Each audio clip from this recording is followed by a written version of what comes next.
దైవ మర్మములు సహోదరుడు భక్త సింగారి అనుభవంలో దేవుడు ఆయనకు బయలుపరిచిన మర్మములను అనుదినము పంచుకొనుట. డిసెంబర్ 20. ఆత్మ జీవింపచేయును. 2 కొరింథీయులకు రాసిన పత్రిక 3వ అధ్యాయము 6వ వచనము. పరిశుద్ధాత్మ యొక్క అంతరంగ కార్యములు వెలుపలికి కనిపించవు. ఈ అంతరంగ కార్యములు ఏడంతలుగా ఉన్నవి. మొదటిది, మనము ప్రభు యొక్క స్వాస్యమని పరిశుద్ధాత్మ ద్వారా ముద్రించబడితిమి. ఎఫెసీయులకు రాసిన పత్రిక 1వ అధ్యాయము 13వ వచనము. రెండవది, ఒక్క శరీరంలోనికి ఒక్క ఆత్మయందే బాప్తిస్మము పొందితిమి. 1 కొరింథీయులకు రాసిన పత్రిక 12వ అధ్యాయము 13వ వచనము. మూడవది, ఆత్మ మన స్వాస్యమునకు సంచకరువుగా నున్నాడు. ఎఫెసీయులకు రాసిన పత్రిక 1వ అధ్యాయము 14వ వచనము. పరలోకంలో మన కొరకై స్వాస్యము భద్రపరచబడి ఉన్నది.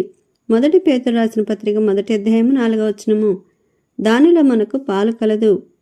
నాలుగవది, జ్ఞానము ప్రత్యక్షత కలిగించు ఆత్మీయ ఉన్నాడు.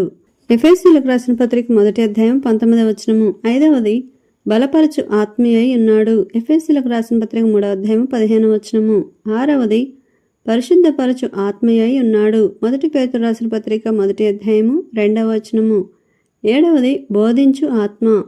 1 యోహాను రాసిన పత్రిక 2వ అధ్యాయము 27వ వచనము.